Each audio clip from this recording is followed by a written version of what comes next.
choosing to fly with God.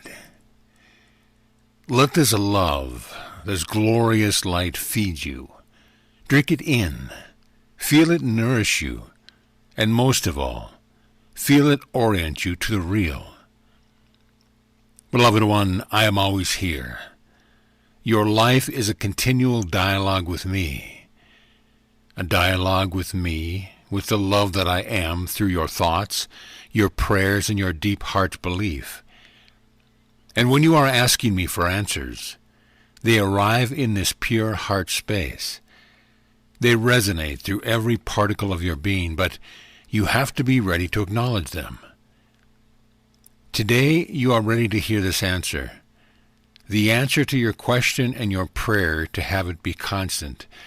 Your experiences of revelation and being of and as the Christ. You question why it comes to you so powerful, magnificent, and lifts you into ecstasy and pure twin flame love. And then it seems to melt away, eroded by the little mind. Beloved one, it does this because this is what you believe. You believe the ego mind has some power or some truth or substance of its own. You believe that it can capture you and suck you in again. And you believe that you are not there yet, but you have made a hole in this belief recently, which is why you are now open to assimilating my answer. Do not give the ego power. That is ever and only given by me to the heart of God I am. Do not, in other words, give power to illusion. Do not give power to an outside thing such as the little mind and ego. I am the only power, and I am love, and you are born of me. This love is your inheritance. This love is your constant, for you are a part of me.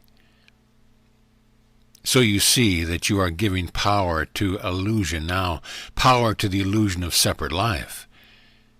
If you aren't separate from me anywhere in any way, forever and forever, then what is ego mind?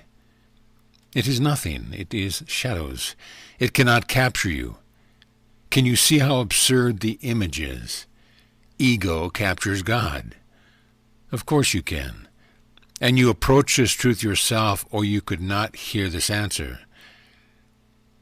There is only one power in creation, and that is my living love. So whenever you are in your heart, really centered, dwelling there, you can feel the constancy of it and the power of my love. The other thing, beloved one, has to do with your choice of focus. This is the deeper answer for you at this time. If you focus on the outside world, on timeliness and on bodies, then you are backwards to the energy of the real creation. Then you cannot feel the truth. Then you are once again looking outside of yourself to experience anything, and it isn't real. So if you focus on maintaining your experience of love and joy as something in the outside world, it is bound to fail. The outside world is both. It is the dark and the light, and living there is a battle of the most basic kind. If you are looking at your daily life and at your personality and expecting somehow to lift them up and to bring about tranquility, you will always fail. It is the nature of duality. But if you are focused in the real, in the living light of love and in the glorious expression of the moment of creation, then your experience will be one thing, and that is only love. You have the question before you. Which world will you serve? But still you have to realize that you cannot blend the two. You cannot look outside of yourself into the world and find anything that will be constant. For you are looking with two eyes, looking at an outside world, accepting the separation and thus becoming powerless, losing your power to ego and to the little mind. But if you look within, look only with the Spirit, then you find a world that can be constant in its love. You enter the truth, then, of unity, for you give your allegiance to the Spirit. Then, beloved, there is only one thing, the ecstasy of love. Then you will not lose your experience of the Christed heart that right now seems to come and go. You have been believing that if you do your work in the Spirit, it will show up in your world. Therefore, listen. You have been joining the two together, which means you make the Christ connection. You feel the ecstasy, and then you expect it to continue when you look at things in the world. You expect it to consume your ego mind, to turn everything you look upon into love success. You expect the outpicturing of your heart, expect it in the world in the way you want it. But the two do not mix. You cannot tie them together because when you do, you have connected yourself back to the illusory world, and the lowest common denominator becomes your resonance. So you are functioning in duality, choosing the world of mammon and wondering why it won't work.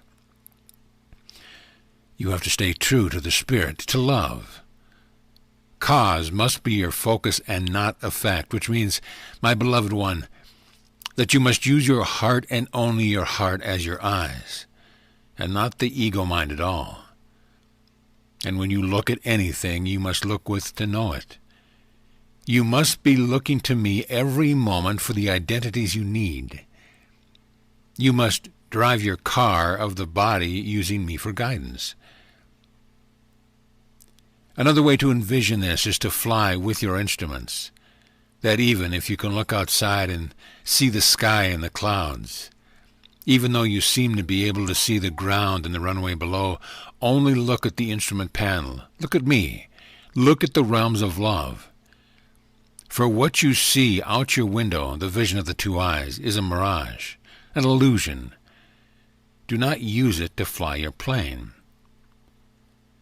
You are not a body, a mind, a human being, and every time you believe you are, every time you use two eyes to guide you, you lose yourself to the ego again. You lose your experience of being, of living in the real. So only when you focus on Spirit, on me for identity of all, only when I am your guidance can love be your only experience, and the ecstasy of the Christed heart becomes your steady truth. For only love is real. So what you have been doing is making the connection with me, accepting the truth of your never-changing twin flame heart, lifting into joy, feeding the glorious river of life, knowing yourself, being conscious as the awakened twin flame heart. But then you turn and begin to use the little mind and expect your heart to somehow overcome it or transform the experience. This it cannot do. They are two different things. Yes, by laws of resonance, as you change, your heart's level of opening, it changes what comes forth in your world as an effect, a result, a natural occurrence, not something that you do. And it is only by keeping your focus off the things of this world that your heart can reveal its resonance that has always been.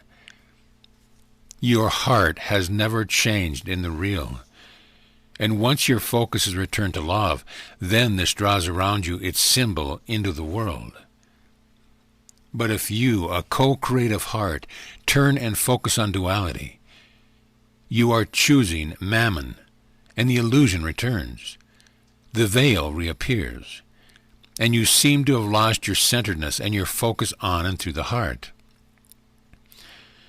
So how do you guide your life looking ever and only into the real, into your heart? You live solely by my guidance, letting me tell you what everything is so you will have no judgment. Then the real identity of every life, of every nuance, of all before you is ever what you focus on. And you are home in me.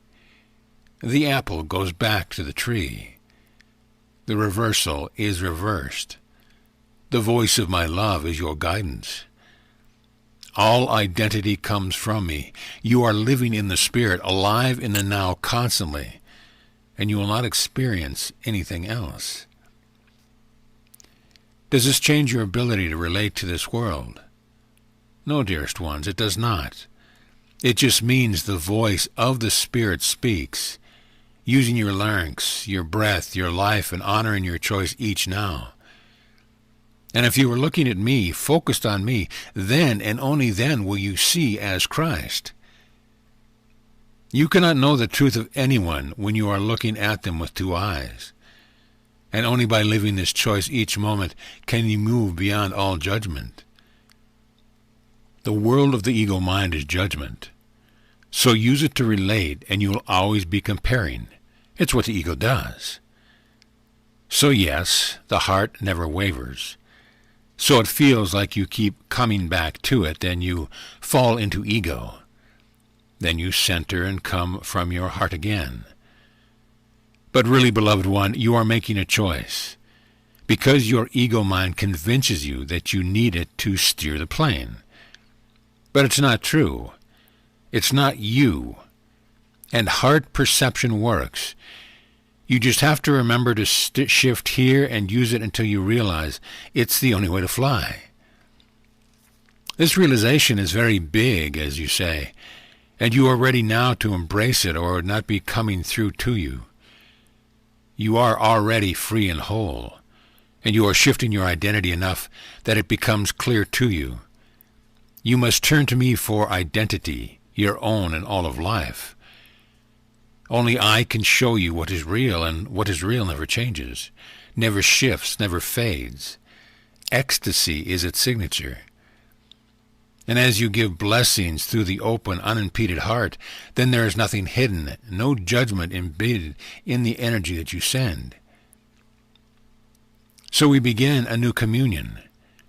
Not once in a while, not even most of the time, every single moment. Or you'll be flying blind. Fly with God can be your motto, your image of heart navigation. It's the one and only way to fly in love. How's that for an image to remind you? You can hear me, feel the experience, this guidance every now. And as you do, the world will see and appear through the single eye of the heart. Constant, ecstatic, timeless joy, and a unity of love with every other life. Thus do we now begin to explore the other side of the shift. You've leaped over the chasm.